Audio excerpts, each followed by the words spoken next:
welcome back to my channel, and today is going to be another long awaited, long requested, I don't know why you guys like this video so much, but I'm glad that you do, evening in with Eve and Gin, except it's an evening in with Eve and water because it's really hot here today and I can't lie, I just need the hydration. So you guys know how these videos work.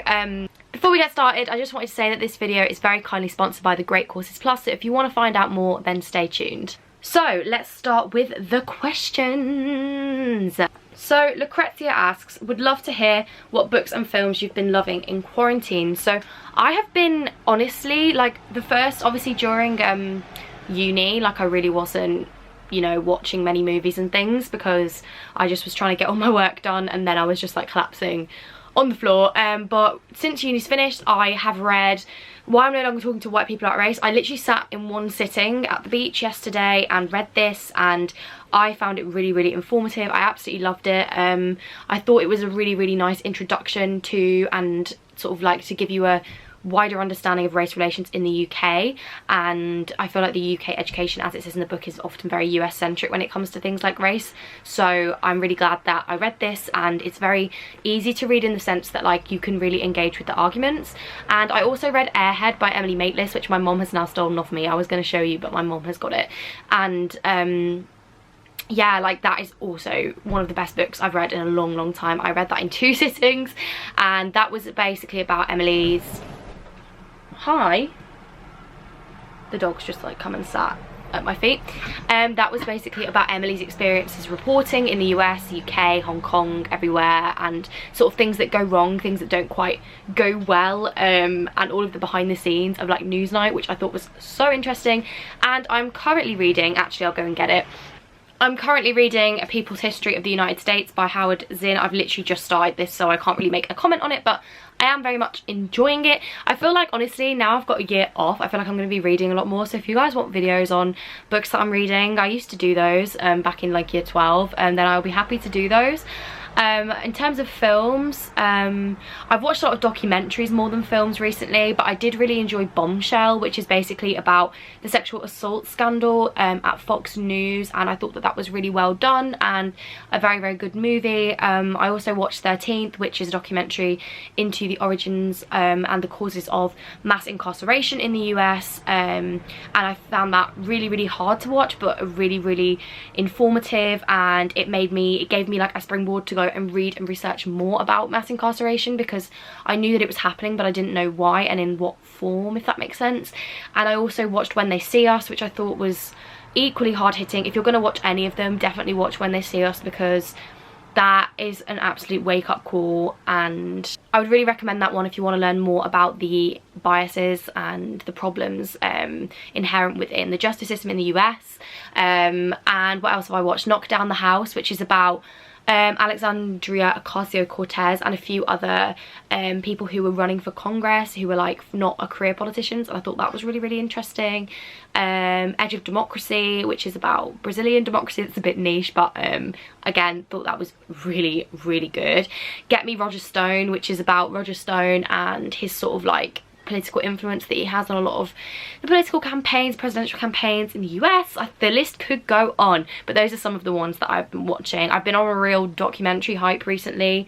Yeah, really, really loving Netflix documentaries. If you've got any other good Netflix documentary recommendations, then please do let me know.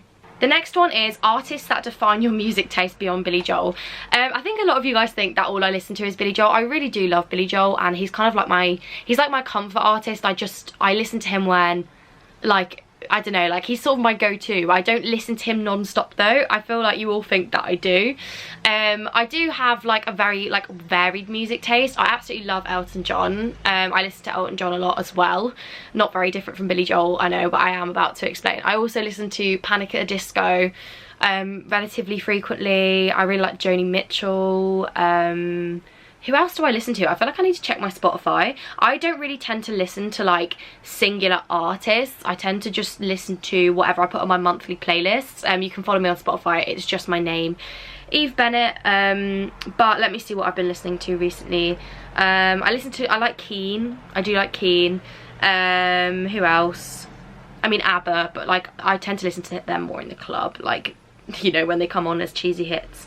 Lizzo, I really like Lizzo, but I have like a really just sort of like, I listen to a bit of everything all the time. So like my May playlist has like, oh, I like Harry Styles a lot as well. It has like Harry Styles, One Direction, Spandau Ballet, Keen, Earth, Wind and Fire, Black Eyed Peas, The Emotions, Randy Crawford, Selena Gomez.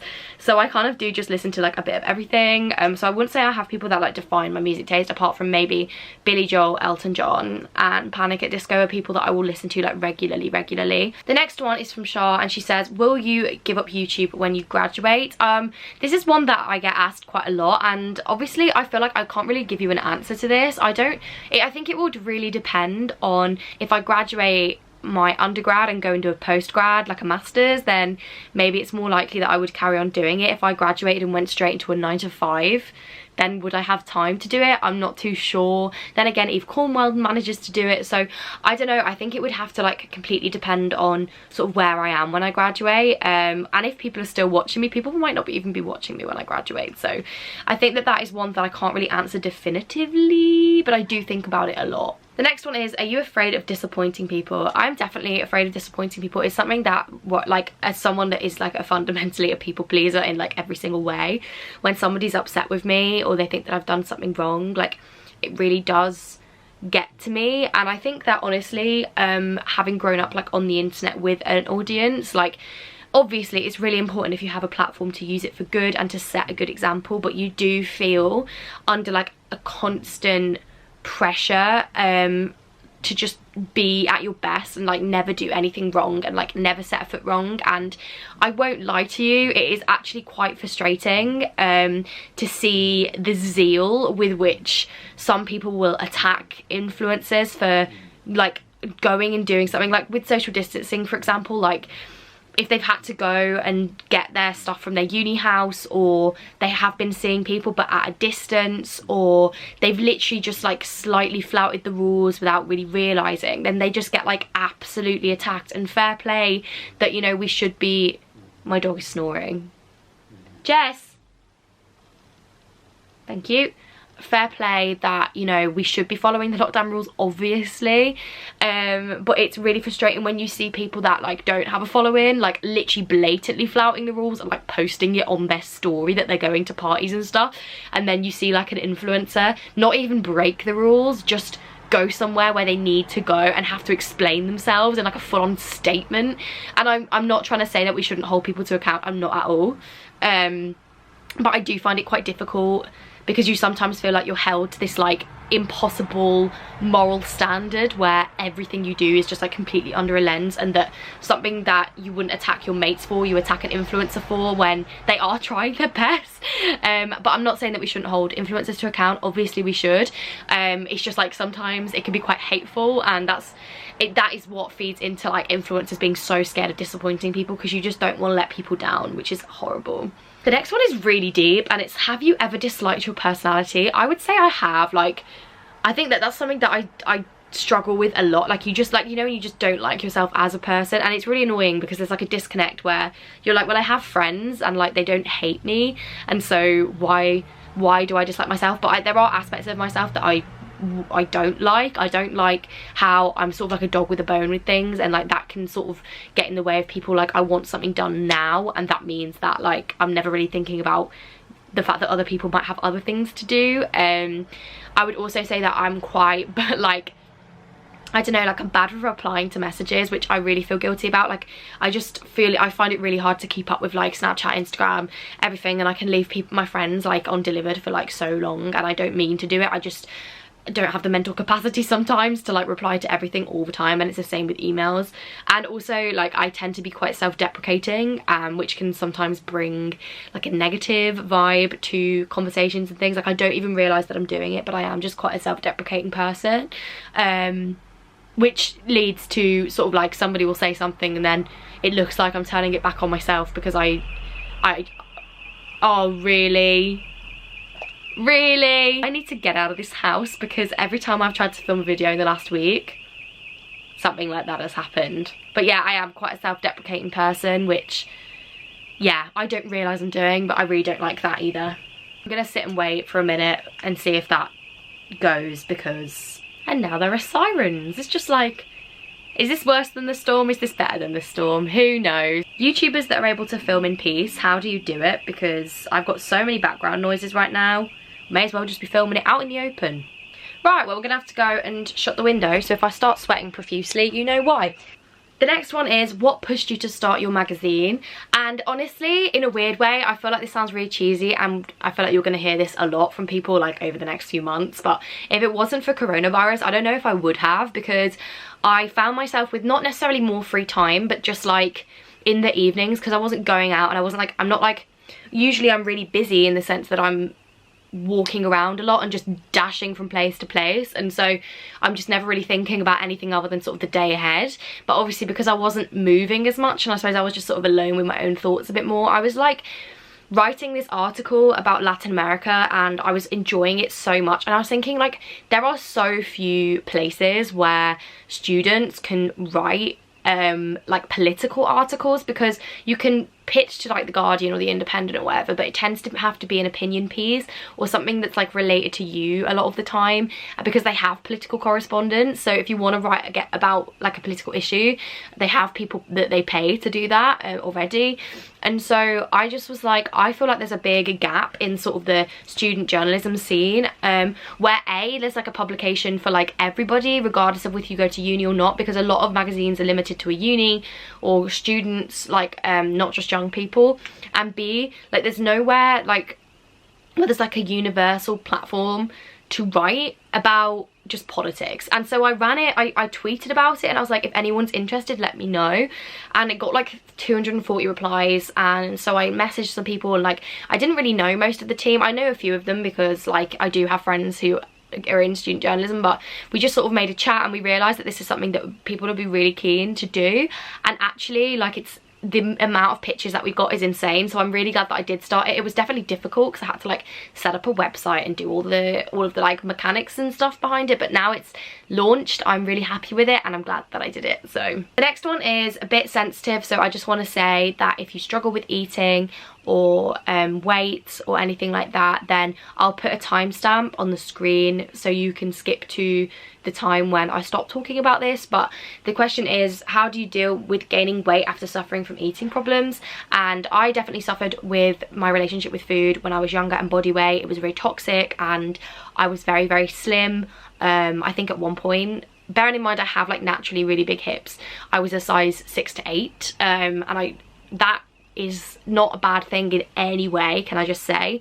But for someone of my build, like who is probably naturally a 10 or 12, it was not good, and it got to the point where I was just not really eating as much as I should be. I wasn't looking after my body. But obviously naturally, as I've grown older, I've definitely got a healthier relationship with food now, but also that has come with the fact that I have gained weight. If I look at photos of me from when I was in year 11 and I look at photos of me now, I am significantly, I don't know, like I've gained weight, and I'm now like a 10 to 12, size 10 to 12 rather than a 8 to 10 or 6 to 8, and I have, you know, jiggly bits everywhere and what have you. And I think that that is definitely difficult, and that is something that is like a double-edged sword, because I know that I'm healthier now, if you know what I mean. Of course I know that, you know, the sort of jiggly bits are because I like to drink alcohol and I do like a good takeaway. I'm not trying to say that I don't, you know, have, I do like unhealthy food, but I do eat healthily most of the time. You guys just don't see that because I'm not going to post my dinner like every single day,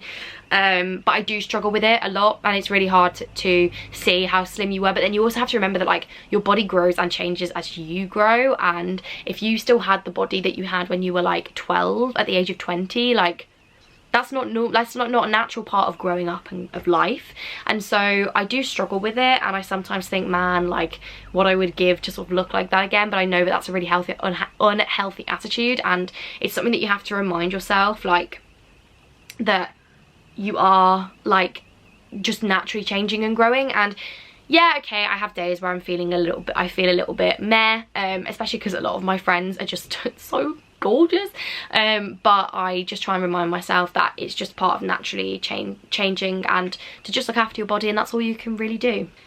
The next one is, how do you get out of the feeling that you're not ready to date someone? I hate to break it to you, but if you feel like you're not ready to date someone, you're not ready to date someone. And I think that I spent so long thinking, why do I just find the idea of dating like so unattractive? Like, why do I not want to do it? Like, how do I change that? How do I improve that? And then I realized, like, you don't need to. I feel like now I know what it feels like to want to date someone, and I think that now I know what it feels like, I don't try and fight against it. If I'm talking to someone and I feel like, oh, I couldn't see myself dating you, I don't try and force it. And I think that's probably why I've always been single, because I think a lot of, I'm not saying that like most people like force it, but I'm just saying that I am very like, I have to be dead set like for it to happen, and so I wouldn't try and resist it. Like, if you feel like you're not ready to date someone, then surprise, you're not ready to date someone. So just go with the flow, and one day you'll see someone, you'll be like, yeah, I'm ready to date you, you know? The next one is, are you going to South America next year? If so, what country? I am indeedy do, obviously coronavirus permitting. So I'm going to, this isn't South America, I know, like I know that America isn't in, that the US isn't in South America, but I'm going to New York in Jan, hopefully, for my 21st. I'm literally going to be on a long haul flight on my 21st birthday. But that's fine, because when I land, I can go and get a drink, because I'll be 21. But I'm going with my family for 5 days. We're going to New York, and I'm going to see Billy Joel. I'm so excited.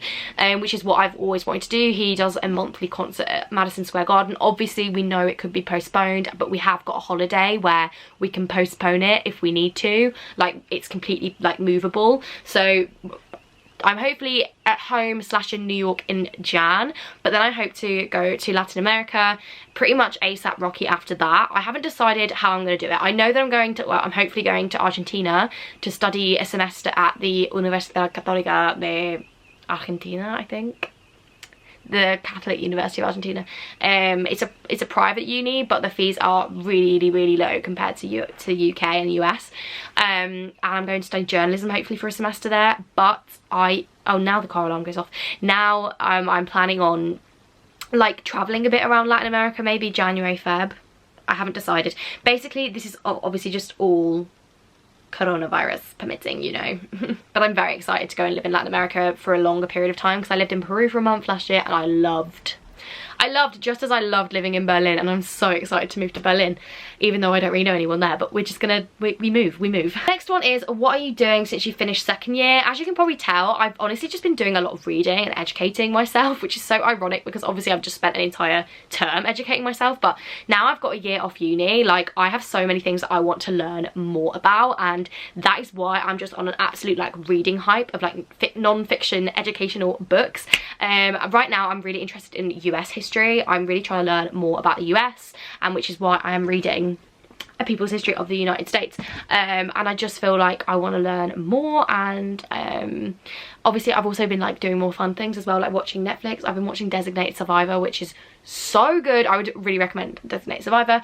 But yeah, I've literally just been like wanting to soak up all the knowledge that I've been meaning to soak up, but just haven't had the time because I've been focusing on my degree. So as part of this as well, I've actually been using the Great Courses Plus, and I've been watching a course on American history. It is called Experiencing America, a Smithsonian Tour Through American History, because I am very much a audiovisual learner.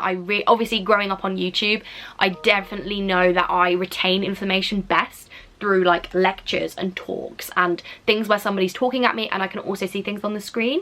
For those of you that don't know, the Great Courses Plus is a subscription on-demand video learning service that has lectures from lecturers and professors from Ivy League universities and other globally renowned institutions from all over the globe.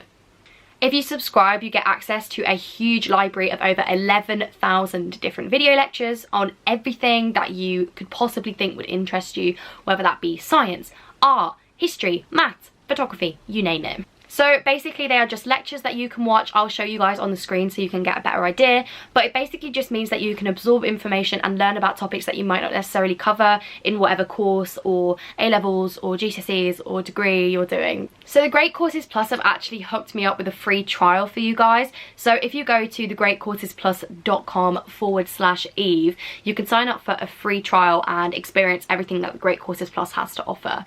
You can learn at your own pace. There's no tests, there's no homework. It's all tailored to you and how you want to do it and when you want to do it. So if you are interested and you want to take some time over the summer to learn something new, then I will put all of the information you need to go and get a free trial down in the description. Thank you so much to Great Courses Plus for sponsoring this video, and I hope you guys enjoy as much as I've been enjoying it. The next question is, how are you feeling about living in Berlin? I have lived in Berlin once before. I did only for a month, but I went and lived there by myself for a month last September to do a language course. I'm very excited to move back. I love it. I think it's one of my favourite cities, and a lot of people have said to me, Eve, why didn't you do a year abroad in another German city, because you've already lived in Berlin? But I just know that that is kind of where I want to be.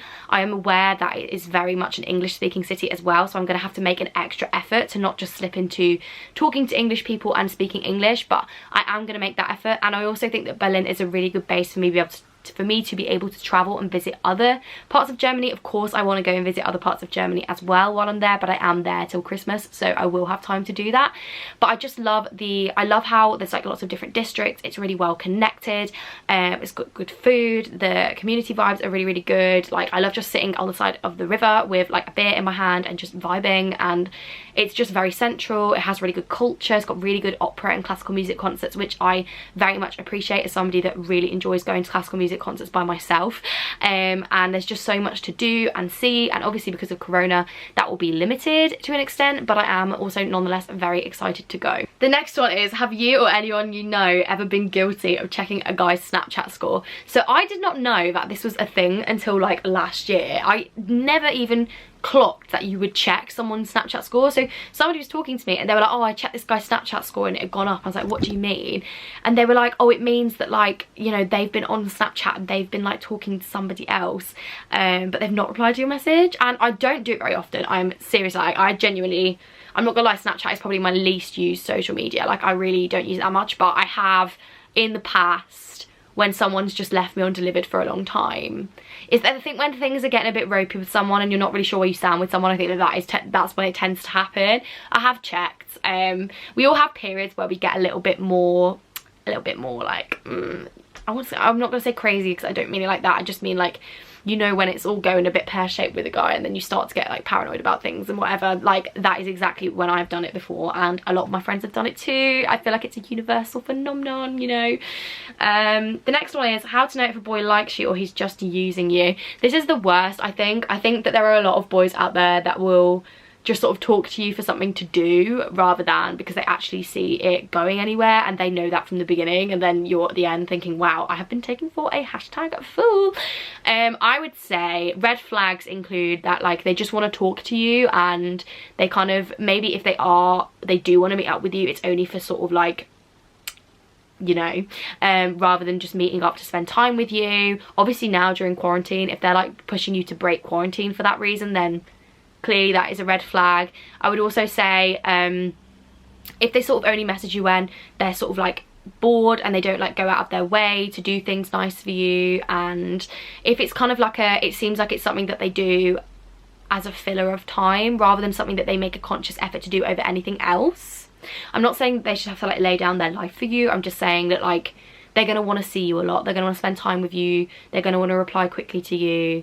Do you know what I mean? I think it's very easy to tell. I say it's very easy to tell. I have been in this situation before and not read the red flags, but it's a lot easier to tell someone what the red flags are than it is to actually acknowledge that they're there yourself when it's happening to you. So yeah. The last question is, when do you think you'll start dating? I feel like I was definitely ready in a way to start dating like this year. I didn't want anything to do with the male species for like the best half of last year, like the second half of last year, to be brutally honest with you. I was just not having it. I feel like when my pride gets wounded, which it did last year, I can't lie to you, like, I will be the last to admit that my pride has got wounded because I am quite a proud person, but my pride was kicked to the gutter, right? And it took me a while to kind of like brush myself off from that. So I just avoided the male species for like most of sort of like the second half of last year, which I don't regret at all because I was vibing.